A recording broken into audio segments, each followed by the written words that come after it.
pamilyang bayanihan ay may malinan na misyon sa buhay. Ang maglilingkod sa kanilang komunidad at magbibigay ng halimbawa ng kabutihan. Ang kanilang mga halaga ay nakabatay sa pagmamahal, pagkakaisa at pagtulungan. Sa gitna ng mga hamon ng buhay, may mga pamilyang nagsisilbing liwanag at inspirasyon. Ang pamilyang bayanihan, isang halimbawa ng mga Pilipino na nagpapakita ng tunay kahulugan ng pag-ibig, pagkakaisa at paglilingkod. Ano ang misyon ng inyong pamilya sa buhay? Mauswag ang pamumuhay namin. Paano niyo tinuruan ang inyong mga anak na magkaroon ng malinis na konsensya? Tinuruan ng maayos. Paano ninyo pinahahalagahan ang dignidad ng bawat membro ng inyong pamilya? Nahalaga sila sa akin. Ano ang mga hamon sa pagsusunod ng inyong mga halaga? Kami na magkaisa kami lahat. Ano ang mensahe ninyo sa ibang mga pamilya tungkol sa pagiging isang halimbawa ng kabutihan?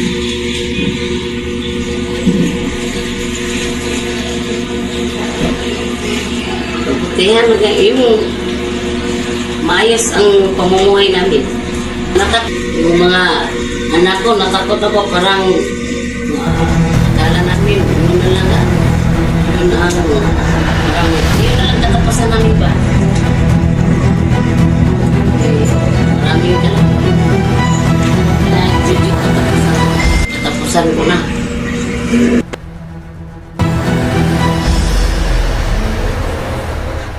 Natakot kami dahil yung bala ay dumaan na sa aming ulo. Nag-duty ako sa ospital na yun. Paglabas ko, meron ng mga kalaban. Sinubukan kong tawagan ng aking mga anak at sinubukan ko ding lumabas, pero bawal. Doon ako lumaki sa Cagayan de Oro City. Cagayan de Oro. Doon ako nag-aaral. Doon ako nag-asawa. Maaari mo bang ikwento ang tungkol sa inyong mga magulang at mga lolo, lola? Ano ang pinakatatandaan mo tungkol sa kanila? Natandaan ko yung nakasakit yung mama ko. Tapos namatay yun. Paglingon mo, mayroon bang mga bagay na nais mong ginawa mo ng iba? Meron. Nagtrabaho ako para mabuhay yung ama ko at saka yung kapatid. Ano ang ilan na pinakamahalagang aral na matutunan mo sa buhay? Natutunan ko sa buhay, maaga ako na pasok ng trabaho. Kasi walang magpakain sa ama ko at saka kapatid ko. Yung bunso lang. Meron ka bang payo para sa mga susunod na henerasyon sa ating pamilya?